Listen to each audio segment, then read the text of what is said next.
Assalamu alaikum, my dear students. Probably you are fine. I am also fine. Because of Corona COVID 19, we are very much disrupted. Yet, we have to continue our activities because life is continuous. I will take a class on the topic article, class 2. আমি আর্টিকেলের উপরে পূর্বে আরেকটি class নিয়েছিলাম।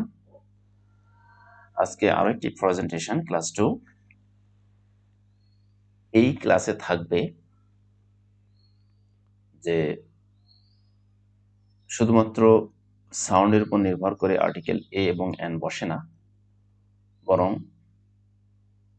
Article পরবর্তী যে নাউনটি থাকবে সেই নাউনটি কি সিঙ্গুলার নাকি প্লুরাল। যদি সিঙ্গুলার হয় তাহলে এ এবং এন বসতে পারে, অথবা নাউনটি কি কাউন্টেবল অর আনকাউন্টেবল। কারণ আমরা জানি সিঙ্গুলার কাউন্টেবল নাউনের পূর্বে কেবলমাত্র এ এবং এন ব্যবহৃত হতে পারে। যদি নাউনটি প্লুরাল এবং আনকাউন্টেবল হয় তাহলে এ এবং এন ব্যবহৃত হতে পারে না। সুতরাং শুধু সাউন্ডের উপর নির্ভর করেই আমি আর্টিকেল এ এবং এন ব্যবহার করতে পারি না, যদি কিনা পরবর্তী নাউনটি আমাকে এই নির্দেশনা না দেয় যে শূন্যস্থানে এ অথবা এন বসবে কি বসবে না।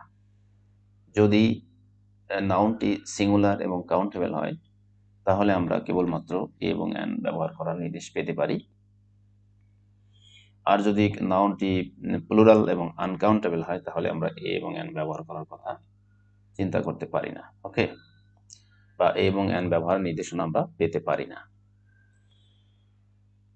যখনই আমরা পরবর্তী, এই জন্য প্রথমে দেখতে হবে আমাদের নাউনটি যদি সিঙ্গুলার হয় এবং কাউন্টেবল হয় তাহলে আমরা এ এবং এন ব্যবহার করতে পারবো। নতুবা শুধুমাত্র ভাওয়েল সাউন্ড এবং কনসোনেন্ট সাউন্ডের উপর ভিত্তি করে আমি যদি শূন্যস্থানে এ অথবা এন ব্যবহার করি তাহলে সেখানে ভুল হতে পারে। কারণ নাউনটি যদি ওখানে আনকাউন্টেবল এবং প্লুরাল হয় তাহলে এ এবং এন ব্যবহার করা ওখানে কোনো বৈধতা নেই। ওকে, এখানে দেখো আমরা পূর্বের ক্লাসে যেটা শিখে আসছি সাউন্ডের উপর নির্ভর করে এ এবং এন বসে। তো এখানে ম্যান এই শব্দটি উচ্চারণ করতে গিয়ে ভাওয়েল সাউন্ড আসতেছে না, বরং কনসোনেন্ট সাউন্ড আসতেছে। সুতরাং এখানে আমরা এ এবং এন এর থেকে আমরা এখানে এই আর্টিকেলটি এখানে নিতে হবে। ওকে, নেক্সট অন, এখানে দেখো পরবর্তী নাউনটি সিঙ্গুলার, সুতরাং আমরা এখানে এ এবং এন ব্যবহার করার কথা চিন্তা করতে পারছি বা এ এবং এন ব্যবহার করার নির্দেশনা পাচ্ছি। এখন দেখব যে শূন্যস্থান পরবর্তী শব্দটি উচ্চারণ করতে গিয়ে যদি ভাওয়েল সাউন্ড আসে তাহলে আমরা এন নিব, আর যদি কনসোনেন্ট সাউন্ড আসে তাহলে এ নিব। এখানে উচ্চারণ করতে গিয়ে আনহ্যাপি এই ভাওয়েল সাউন্ড আসতেছে, সুতরাং এখানে আমরা কি নিব, আর্টিকেল এন ব্যবহার করব। ওকে, এবার দেখো যে নাম্বার থ্রিতে এখানে ম্যান নাউনটি সিঙ্গুলার আছে, সুতরাং আমরা এখানে এ অথবা এন ব্যবহার করার নির্দেশনা পেয়েছি। এখন দেখতে হবে শূন্যস্থান পরবর্তী শব্দটি কি আছে। নাম্বার টুতে ছিল আনহ্যাপি, এটা উচ্চারণ করতে গিয়ে সাউন্ড আসছে, সুতরাং এখানে এন ব্যবহৃত হয়েছে। এখন শূন্যস্থান পরবর্তী যে শব্দটি আছে সেটা কিন্তু বিওরি, এই বিওরি উচ্চারণ করতে গিয়ে কনসোনেন্ট সাউন্ড আসতেছে, ভাওয়েল সাউন্ড আসতেছে না। সুতরাং এখানে আমাদেরকে ব্যবহার করতে হবে he is a very unhappy man. Okay, এবার দেখব নাম্বার 4। আমরা জানি আর্টিকেল ব্যবহৃত হয় নাউনের জন্য, নাউনকে কোয়ালিফাই করার জন্য, কিন্তু এই সেন্টেন্সে আমরা কোথাও নাউন দেখতে পাচ্ছি না, অর্থাৎ পরবর্তীতে কোনো নাউন আমরা দেখতে পাচ্ছি না। সুতরাং এখানে এ এবং এন ব্যবহার করার কথা আমরা চিন্তা করতে পারছি না বা কোনো নির্দেশনা এখানে আমরা পাচ্ছি না। সুতরাং আনহ্যাপি এই শব্দের প্রথমে ভাওয়েল সাউন্ড আসতেছে, এটার উপর নির্ভর করে আমরা আর আর্টিকেল বসাতে পারছি না, কারণ আর্টিকেল যে নাউনের জন্য বসে সেই নাউনটি এই সেন্টেন্সে অনুপস্থিত। সুতরাং এখানে আমাদেরকে ভাওয়েল সাউন্ড থাকা সত্ত্বেও এখানে আমাদেরকে কি ব্যবহার করতে হবে? ক্রস। এখানে কোনো আর্টিকেল ব্যবহার করা যাবে না। ওকে, সুতরাং এখানে ক্রস হবে। এবার নাম্বার 5 দেখো, দে আর ড্যাশ ইলিটারেট মেন। এখন আমরা বলেছিলাম যে নাউনটি দেখতে হবে সিঙ্গুলার এবং কাউন্টেবল কিনা। আমরা দেখতে পাচ্ছি পরবর্তী নাউনটি মেন, MEN, মেন মানে মানুষেরা, এটা প্লুরাল নাউন। সুতরাং এখান থেকে আমরা আর্টিকেল এ এবং এন ব্যবহার করার নির্দেশ পাচ্ছি না। সুতরাং এখন এই শূন্যস্থান পরবর্তী শব্দটি ইলিটারেট, এটা উচ্চারণ করতে গিয়ে ভাওয়েল সাউন্ড আসুক বা নাই আসুক তাতে কি আসে যায়? যেহেতু আমরা পরবর্তী নাউন থেকে আর্টিকেল এ এবং এন ব্যবহার করার নির্দেশনা পাচ্ছি না, সুতরাং এখানে আমাদেরকে কি করতে হবে? ক্রস দিতে হবে। ওকে, এটা হবে ক্রস। যদি আমি এখানে ভুলক্রমে, যদি তোমরা এখানে ভুলক্রমে এন লাগিয়ে দাও তাহলে কি ভুলটা হবে? দেখো, এখানে যদি ভুলক্রমে সাউন্ডের উপর ভিত্তি করে তোমরা যদি এন লাগাও তাহলে কি ভুল হবে? ভুলটা হবে অ্যান ইলিটারেট মেন,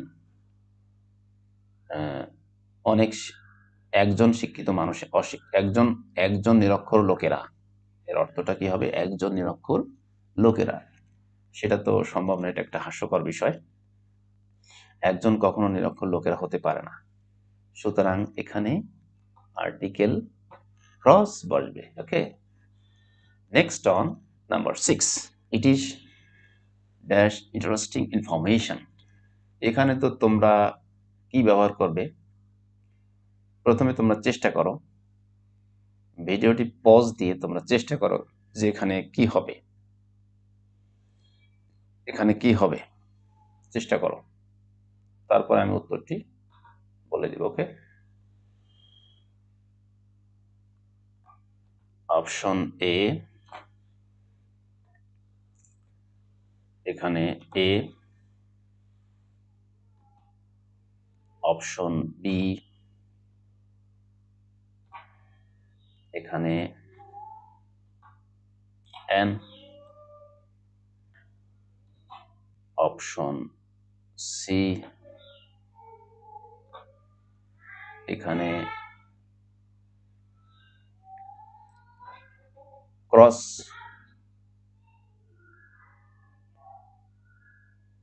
ওকে, এই তিনটির কোনটি এখানে বলবে? এখানে উত্তরটা তাহলে আমি বলে দিচ্ছি, এখানে হবে ক্রস। এই উত্তরটি হবে এখানে।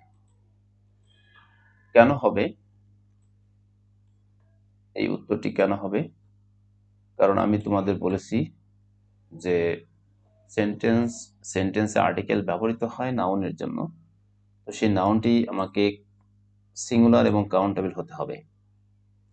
তো এই নাউনটি সিঙ্গুলার বাট আনকাউন্টেবল, অর্থাৎ ইনফরমেশন, এটা একটা অ্যাবস্ট্রাক্ট আইডিয়া, অ্যাবস্ট্রাক্ট নাউন। সুতরাং এটা আমাদেরকে অ্যাবস্ট্রাক্ট নাউনকে গণনা করে বের করা যায় না, এটা অনুভব করতে হয়, মন দ্বারা পরিমাপ করতে হয়, অন্তর দ্বারা এটাকে পরিমাপ করতে হয়, এটা কখনো গণনা করে বের করা যায় না। সুতরাং আমি অ্যান ইনফরমেশন বা অ্যান ইন্টারেস্টিং ইনফরমেশন এভাবে আমি বলতে পারি না। সুতরাং যেহেতু আমাকে পরবর্তী নাউনটি নির্দেশনা দিচ্ছে না এবং অ্যান ব্যবহার করতে, সুতরাং এখানে ভাওয়েল সাউন্ড ই আসলেও আমি এখানে অ্যান ব্যবহার করতে পারছি না, এখানে আমাকে ক্রস ব্যবহার করতে হবে। ওকে, সো ডিয়ার স্টুডেন্টস, দেখো তাহলে আমরা নিচের শর্টকাটটি তোমরা লিখে নাও, যে এই শর্টকাটটি মনে রাখলে তোমরা আর্টিকেল ব্যবহার করতে নিশ্চয়ই ভুল করবে না, এবং এন এর ব্যবহার করতে নিশ্চয়ই ভুল করবে না। দেখো, সর্বপ্রথম আমাদের নজর দিতে হবে যে নাউনটি সিঙ্গুলার এবং কাউন্টেবল কিনা। যদি নাউনটি সিঙ্গুলার এবং কাউন্টেবল হয় তাহলে আমরা আসবো সাউন্ডের কাছে, দেখব যে সাউন্ড উচ্চারণ করতে গিয়ে যদি ভাওয়াল সাউন্ড আসে তাহলে আমরা কি বসাবো? এন বসাবো। আর যদি কনসোনেন্ট সাউন্ড আসে তাহলে কি বসাবো? আমাদেরকে এই বসাতে হবে। ওকে? So dear students, thank you very much. No more today.